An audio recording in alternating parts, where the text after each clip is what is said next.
May nagtanong po sa akin, paano kung sa email pinadala at ang utang po ay noong pang 2015? Then ngayon lang pinadalang 2023 sa email mo at sa bangko diretso ang bayad dahil dalawang hulog na lang di nababayaran.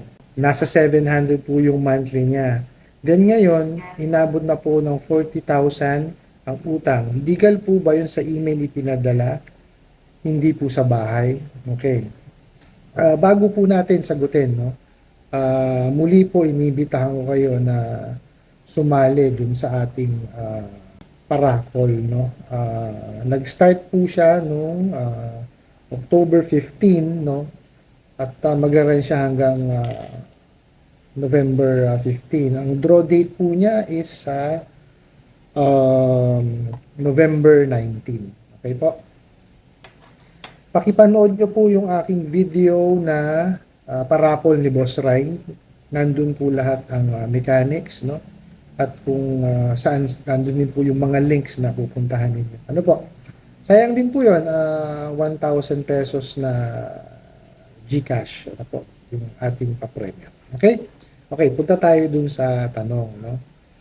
Um, ang sagot po dyan is yes, legal po yan. No? Dahil po meron na tayong e-commerce law. So meaning, kahit na ano pong dokumento na pinadala using pwede na po siyang tanggapin sa korte. No? At kung itatanong nyo naman po, kasi ang tagal, kasi biruin nyo yung interval, no?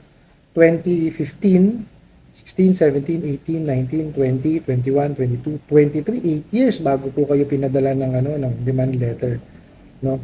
Hindi ko alam kung ano yung nangyari in between, no? Most probably meron na rin ho silang pinadala ng demand letter sa inyo.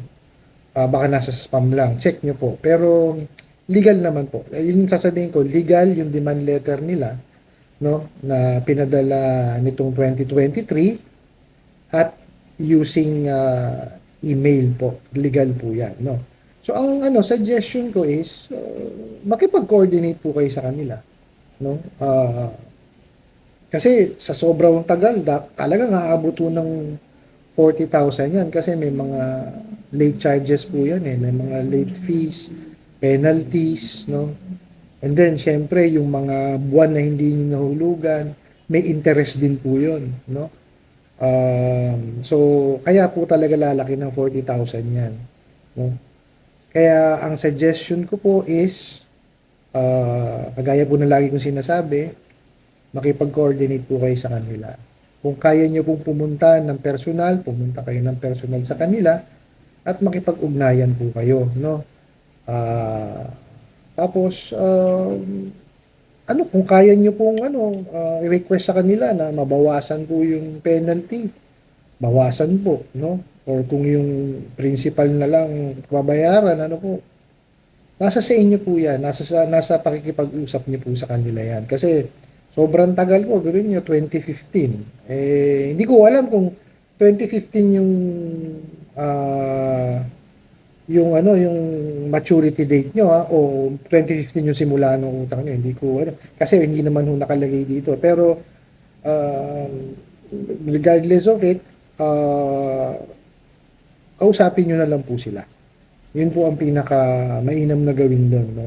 And then, kagaya sabi nyo rito, 700 lang naman po yung amortization, tapos sa bangko nyo binabayad, bayaran nyo na ho.